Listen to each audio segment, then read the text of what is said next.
রাজনীতিতে সেনাবাহিনীর হস্তক্ষেপ করার বিষয়টি নিয়ে মেজর জেনারেল ওয়াকারকে প্রশ্ন করা হয়েছিল।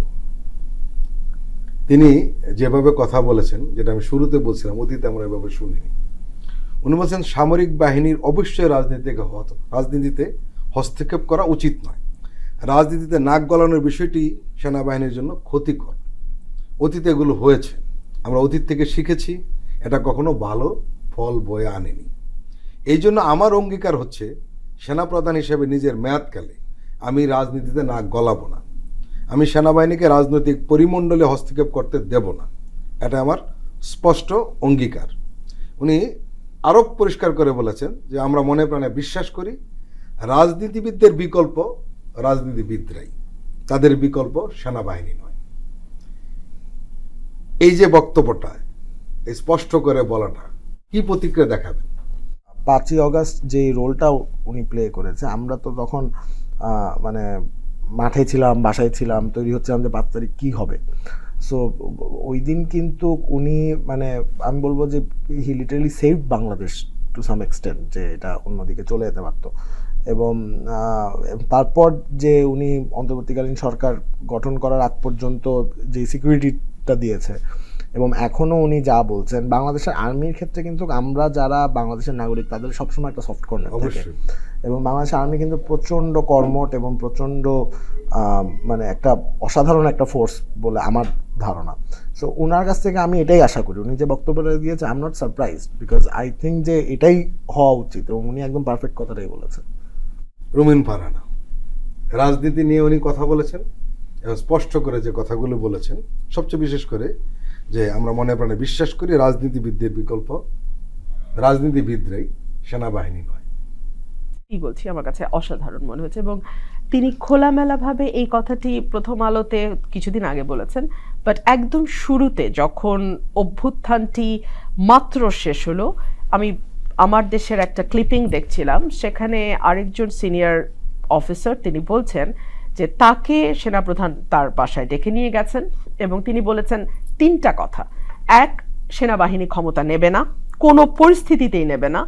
2, সেনাবাহিনী দেশের মানুষের উপর কোনো অবস্থাতেই গুলি চালাবে না। এবং 3 হচ্ছে তিনি দ্রুত বিষয়টি র্যাপ করতে চান, শেষ করতে চান। যখন শেখ হাসিনা তার বাহিনী এবং তার পেটোয়া দলীয় বাহিনী দিয়ে দেশের মানুষকে নির্বিচারে গুলি করছিল, সেই সময় তিনি এই 3টা কথা খুব দৃঢ়তার সঙ্গে বলেন। সো আসলে সেনাপ্রধান, এটা বাংলাদেশের আমি বলবো ভাগ্য যে এরকম একজন মানুষকে সেনাপ্রধান হিসেবে বাংলাদেশ পেয়েছে। এবং এই ক্রান্তিকালে তিনি যেহেতু দায়িত্বে ছিলেন, সেটাও বাংলাদেশের মানুষের জন্য একটি সৌভাগ্যই আমি বলবো, বিকজ উনি না থেকে অন্য কেউ থাকলে পরিস্থিতি অন্য রকম হতে পারত। যদি আমরা এমন কাউকে পেতাম যিনি শেখ হাসিনার অর্ডার ক্যারি আউট করছেন, তাহলে বাংলাদেশে ম্যাসাকার হয়ে যেত, গৃহযুদ্ধ হতো। আর যদি এমন কাউকে পেতাম যিনি ক্ষমতার যাওয়ার ব্যাপারে আগ্রহী, তাহলেও কিন্তু এখনকার এই 5 মাসের ইতিহাস কিন্তু ভিন্ন ছিল। আমি মাঠে ছিলাম ফরিদ ভাই, আপনি নিশ্চয়ই দেখেছেন, 2, 3, 4, 5 আমি একদম স্ট্রেইট মাঠে ছিলাম বাচ্চাদের সাথে। আমি শহীদ মিনারে যখন স্লোগান দিচ্ছি, তখন আমি দেখছি আমার চারপাশ থেকে বাচ্চারা স্লোগান দিচ্ছে এই মুহূর্তে দরকার সেনাবাহিনীর সরকার। তখন আমি চুপ হয়ে গেছি, বিকজ একজন রাজনৈতিক কর্মী আমি চাইতে পারি না, আমি চুপ হয়ে গেছি। কিন্তু সাধারণ মানুষ, তাদের স্লোগান তো আমার কানে আসছে, বিকল্প কিছু ছিল না। সো সেই সময় যদি সেনাবাহিনী উচ্চাভিলাষী হতেন, উচ্চাকাঙ্ক্ষী হতেন এবং ক্ষমতার প্রতি তার আকর্ষণ থাকতো, বাংলাদেশের ইতিহাস কিন্তু এখন অন্য পথে হাঁটতো। সো আমি বলবো নানান দিক থেকে উনি স্যালুট পাওয়ার মতো। এবং রাজনীতিবিদের যে কোনো বিকল্প হয় না, তার প্রমাণ তো বাংলাদেশ বারবার দেখেছে, তাই না?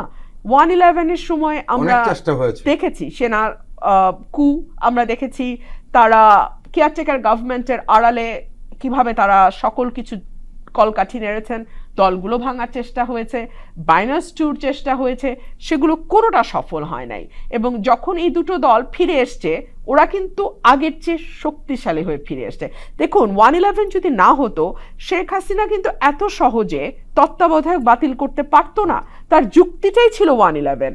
সো এই যে পলিটিশিয়ানরা ফিরে আসা এবং আরো শক্তিশালী হওয়া, সেই শক্তিটাকে এখন শেখ হাসিনা খারাপ দিকে ব্যবহার করেছেন, সেটা তার পরিণতি তাকেই ভোগ করতে হয়েছে।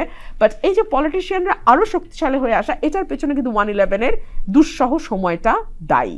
সো উনি খুব সঠিকভাবে বলেছেন, যার কাজ যেটা, আমি যদি আপনার চেয়ারে বসি আমি কিন্তু শো কন্ডাক্ট করতে পারবো না। সো আমার চেয়ার এটাই এবং এই কাজটাই আমি পারি। সো যার কাজ যেটা সেটাই হওয়া উচিত। আর সেনা প্রধান আরেকটি কথা বলেছেন উইচ ইজ সিগনিফিকেন্ট, রাষ্ট্রপতির অধীনে সেনাবাহিনী থাকা উচিত এবং রাষ্ট্রপতি এবং প্রধানমন্ত্রীর ক্ষমতার ভারসাম্যের কথাও তিনি বলেছেন। আমি লক্ষ্য করেছি মতি ভাই অনেক প্রশ্ন ওনাকে করেছেন এবং অনেক প্রশ্নের উত্তর আসলে অন্যরকম হয়তো হবে ভেবেও অনেক প্রশ্ন করা হয়েছে, বা প্রশ্নটি শুনলে আমার মনে হয় উত্তরটা তো আসলে এরকমও হতে পারতো, বাট ওরকম না দিয়ে সেনাপ্রধান খুবই লাউড অ্যান্ড ক্লিয়ারলি, খুবই প্রফেশনালি উনি ওনার চৌহদ্দির মধ্যে থেকে উত্তরগুলো দিয়েছেন। অতীতে হয়নি বলে ভবিষ্যতে হবে না এমন তো না, এই কথাটিও উনি বলেছেন। অতীতে পলিটিশিয়ানরা ভুল করেছে বলে ভবিষ্যতেও ভুল করবে এমনও তো না। সো ওনার জায়গাটা আমার কাছে মনে হচ্ছে অনেক লাউড, ক্লিয়ার এবং অনেক বেশি প্রফেশনাল।